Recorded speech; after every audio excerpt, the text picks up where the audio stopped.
Hello बच्चों, तो कैसे हो आप लोग। आई होप आप लोग बहुत बढ़िया हो गए, सेफ हो गए। तो बच्चों, लास्ट लेक्चर में हमने इंट्रोडक्शन लिया था आपका स्ट्रक्चर ऑफ एटम का। ठीक है, उसके अंदर हमने इनिशियली देख लिया था कि हमारा स्ट्रक्चर ऑफ एटम पढ़ना क्यों ज़रूरी है। फिर हमने देख लिया था कि इलेक्ट्रॉन आया, प्रोटॉन आया। इलेक्ट्रॉन जे थॉमसन ने दिया। फिर तुम्हारा प्रोटॉन आया, वो किसने दिया, गोल्डस्टीन ने। फिर आया तुम्हारा न्यूट्रॉन, जो किसने दिया, चैडविक ने। तो बच्चों में ये सब आइडिया तो लग गया था कि एटम के अंदर क्या क्या प्रेजेंट है, इलेक्ट्रॉन, न्यूट्रॉन, प्रोटॉन। ठीक है, ये सब हमें आइडिया लग गया था। अब ज़रूरत थी कि इलेक्ट्रॉन, प्रोटॉन और न्यूट्रॉन एटम में किस तरह से पड़े हुए हैं, यानी कि किस तरह से रखे हुए हैं, किस तरह से उसके अंदर हैं, साइड में है, बीच में है, सेंटर में है ना, ये सब लाइक अब उसका स्टडी करने की ज़रूरत थी कि इलेक्ट्रॉन, प्रोटॉन, न्यूट्रॉन एटम के अंदर कहाँ कहाँ प्रेजेंट होते हैं। ठीक है बच्चों, तो क्या हुआ, तुम्हारे जे थॉमसन ने इलेक्ट्रॉन दिया, तब तक प्रोटॉन की डिस्कवरी हो चुकी थी। उसने क्या करा, तुरंत 1 साल बाद अपना मॉडल दे दिया एटम का, जिसके अंदर उसने इलेक्ट्रॉन और प्रोटॉन को बता दिया कि इलेक्ट्रॉन, क्योंकि उस टाइम तक ना न्यूट्रॉन की डिस्कवरी नहीं हुई थी। तो उसने क्या करा, इलेक्ट्रॉन और प्रोटॉन को बता दिया कि इस तरह से इलेक्ट्रॉन, प्रोटॉन एटम में पाए जाते हैं।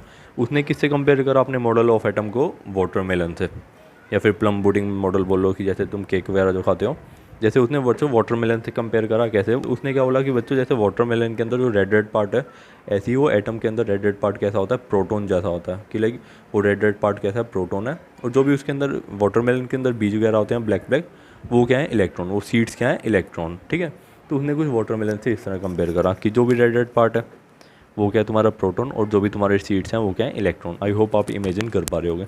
तो उसने बोला कि लाइक इलेक्ट्रोस्टैटिक इंट्रैक्शन होती है पॉजिटिव और नेगेटिव के बीच में, प्रोटॉन पॉजिटिव, इलेक्ट्रॉन नेगेटिव। तो इस तरह से एटम स्टेबल हो जाता है। तो ये उसने एटम का मॉडल बोल दिया कि भैया ऐसा ऐसा एटम का मॉडल है, तरबूज जैसा, जिसके अंदर बीच तो तुम्हारे इलेक्ट्रॉन है और बाकी रेडिश पार्ट हमारा क्या है, प्रोटॉन है। ठीक है, और इलेक्ट्रॉन प्रोटॉन आपस में अट्रैक्ट करते हैं, इसलिए एटम स्टेबल है। उस टाइम पे बच्चों बड़ी वाह वाह होने लगी, ये तुम्हारा मॉडल बड़े टाइम तक चला, है ना। क्यों, क्योंकि उस टाइम पे बच्चों एटलीस्ट किसी ने सोचा तो, है ना। तो मतलब उस टाइम पे काफ़ी वाह वाह हुई। बट क्या हुआ, जो जे थॉमसन का एक स्टूडेंट था, रदरफोर्ड, उसने क्या करा, मतलब कुछ टाइम बाद ना इस पर सवाल उठने खड़े हो गए थे स्टार्ट। तो रदरफोर्ड क्या था, जे थॉमसन का स्टूडेंट था। ठीक है, उसने क्या करा कि हमारे सर पे सवाल उठाओगे, तो उसने क्या करा, इस मॉडल को फिर से प्रूव करने की कोशिश करी नए एक्सपेरिमेंट के साथ। बट बच्चों रिजल्ट कुछ और ही निकला। उसने तो एक नया मॉडल ही दे दिया, जिसको आज बोला जाता है रदरफोर्ड मॉडल ऑफ एटम। ठीक है बच्चों, रिजल्ट कुछ और ही निकला। ठीक है, तो बच्चों क्या हुआ, देखो पहले तो J Thomson model of atom की क्या क्या ड्रॉबैक थी। पहली बात तो ये मतलब न्यूट्रॉन के बारे में नहीं बता पाया। क्यों, क्योंकि कुछ टाइम बाद न्यूट्रॉन की डिस्कवरी हो पाई है, न्यूट्रॉन को नहीं बता पाया। ठीक है, ये सब बात नहीं बता पाया। साथ में उसने जो रदरफोर्ड ने स्केटरिंग एक्सपेरिमेंट करा था, अल्फा स्केटरिंग एक्सपेरिमेंट, उसको भी एक्सप्लेन नहीं कर पाया। यानी कि बहुत ज़्यादा ड्रॉबैक थी। तुम सोच सकते हो कि आज हमारा एटम का मॉडल कैसा होता है और ये कैसा है ना। तो रदरफोर्ड जब एक्सपेरिमेंट कर रहा था बच्चों, उसने क्या करा, एक गोल्ड की शीट ली। हम बेसिक आइडिया ले रहे हैं, डीप में नहीं जा रहे। तुम्हें तुम्हें भी डीप में नहीं जाना। क्यों, क्योंकि सिलेबस से हट चुका है।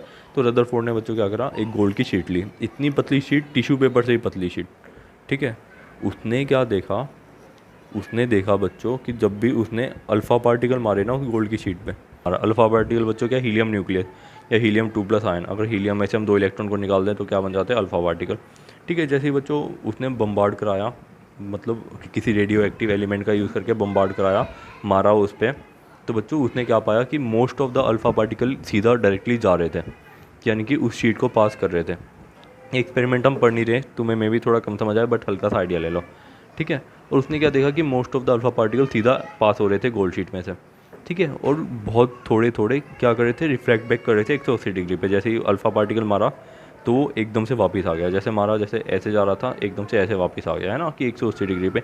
और कुछ डिफ्लेक्ट हो रहे थे, कुछ मान लो कि 110 डिग्री एंगल पे, है ना, कि कुछ इस तरह से डिफ्लेक्शन हो रहा था।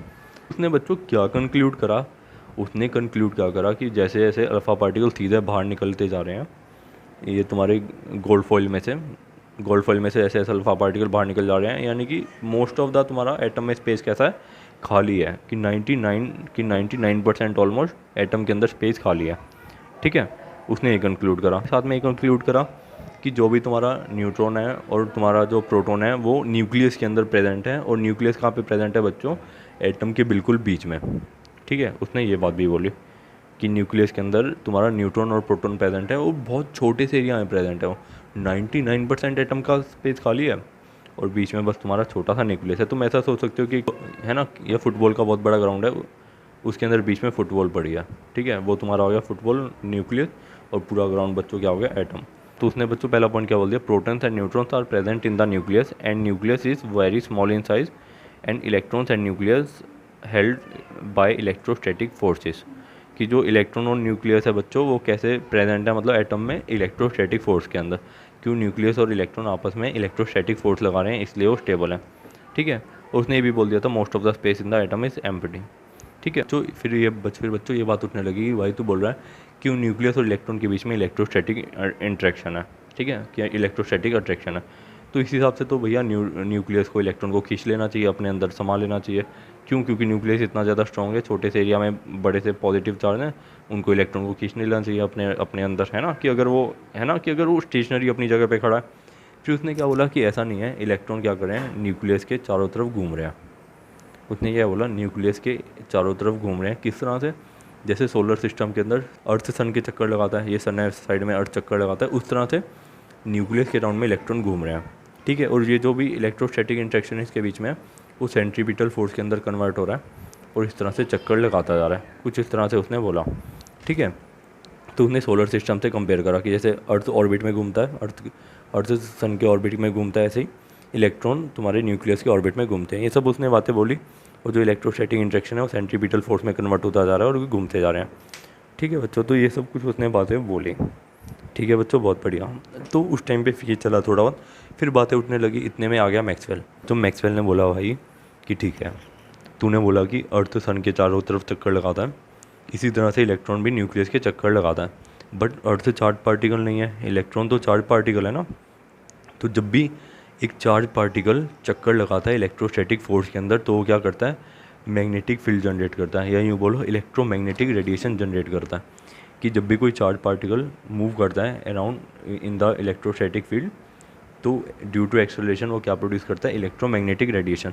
तो इस तरह से क्या होना चाहिए कि इलेक्ट्रॉन को भी इलेक्ट्रोमैग्नेटिक रेडिएशन प्रोड्यूस करनी चाहिए जैसे ऐसे घूम रहा है, और कुछ टाइम बाद इसकी एनर्जी खत्म होनी चाहिए। अब ये थोड़ी उम्र भर इलेक्ट्रोमैग्नेटिक रेडिएशन छोड़ता रहेगा। मैक्सवेल ने बोला कि इस तरह से तो घूमता जाएगा और एक टाइम पे आके स्पाइरली इलेक्ट्रॉन के अंदर आके घुल जाएगा, मिल जाएगा, है ना, अंदर समा जाएगा इसके।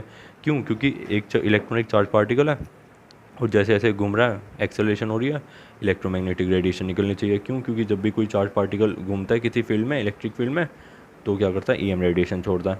तो बच्चों एक तो उधर फंस गया वो, और दूसरा वो कहाँ फंस गया कि उसने ये नहीं बताया कि इलेक्ट्रॉन कहाँ पे हैं, बाकी इलेक्ट्रॉन कहाँ जाएंगे। जैसे सोडियम के 11 इलेक्ट्रॉन है, वो किस तरह से मौजूद होंगे, कोई ऑर्बिटल वगैरह की बात नहीं कर पाया, कुछ इस तरह से बच्चों फंस गया।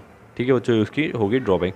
हमें क्यों पढ़ रहे हैं? क्योंकि बच्चों बोर मॉडल पे पहुंचने से पहले तुम्हें आइडिया तो होना चाहिए कि बोर मॉडल पे हम कैसे पहुंचे हैं ना, तो सिर्फ इसलिए, नहीं तो पढ़ने की जरूरत है नहीं है वैसे। ठीक है, दूसरी लिमिटेशन क्या थी, how electron distributed around nucleus, ये भी वो नहीं बता पाया। ठीक है बच्चों, अब बात कर लेते हैं एटम रिप्रेजेंटेशन की। एटम को जनरली रिप्रेजेंट कैसे किया जाता है बच्चों?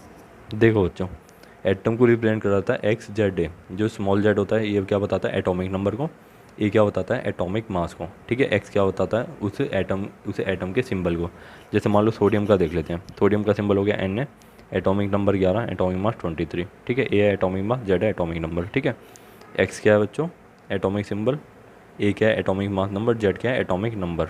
ठीक है बच्चों, अब न्यूक्लियस के अंदर क्या क्या मौजूद होता है, न्यूट्रॉन्स और प्रोटॉन्स। ठीक है, अब बच्चों न्यूक्लियस के अंदर मौजूद हैं तो इन दोनों को मिला के इकट्ठे क्या बोल दिया जाता है, न्यूक्लियॉन्स। क्यों?